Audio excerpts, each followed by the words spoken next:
مولا کیا چاہنے والوں کو کیا پیغام دے رہے ہیں؟ مولا یہی تو پیغام دے رہے ہیں کہ ایک عزادار چاہے کتنی بھی مشکل آ جائے لیکن خدا کے شکر کو نہ چھوڑے. وہ شکر الہی وہ مقام ہے کہ اللہ تعالیٰ بھی یہ کہتا ہے کہ میرے شکر گزار بن جاؤ.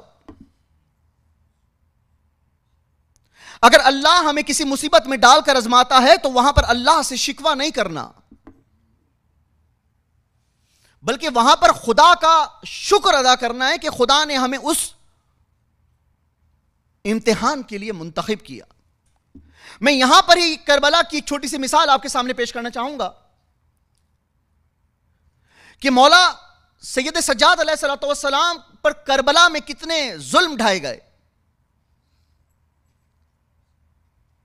مولا پر کتنی سختیاں کی گئیں، یہاں تک کہ مولا کے بابا کے لاشے کو پامال کیا گیا. جب وہ آخری لمحہ کہ جب امام حسین علیہ السلام مولا سید سجاد علیہ السلام سے ملنے کے لیے آئے تو اس وقت مولا سجاد کا کیا مقام اور مرتبہ تھا، کیا اس وقت ان کی کیفیت تھی کہ جب آخری بار اپنے بابا سے ملاقات ہو رہی ہے.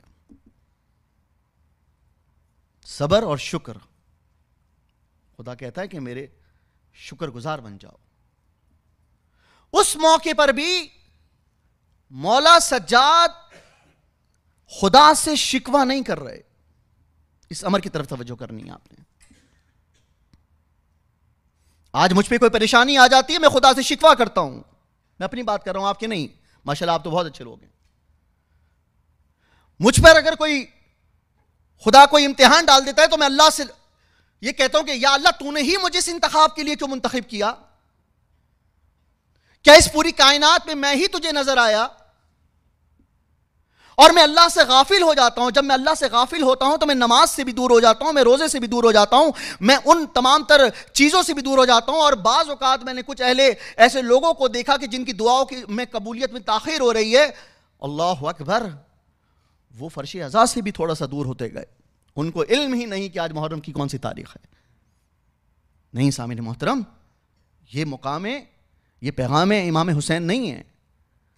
امام حسین علیہ السلام کے پیغام کو سمجھنا ہے تو مولا سید سجاد علیہ السلام کے اس پیغام کو سمجھے کہ جو انہوں نے کربلا کے میدان میں دیا، کہ اتنی قیامت ٹوٹنے کے بعد بھی مولا سید سجاد سجدہ شکر ادا کر رہے ہیں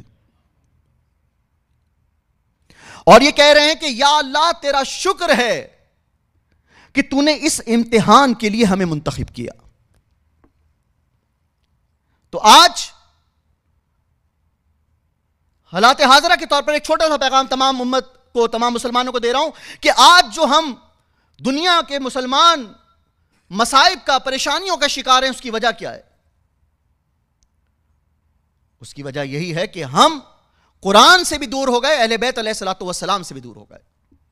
اگر ہم قرآن کا دامن تھام لیتے اور اہل بیت علیہ السلام کے دامن کو تھام لیتے تو خدا ہم پر اتنی مصیبتیں نہ لے کر آتا.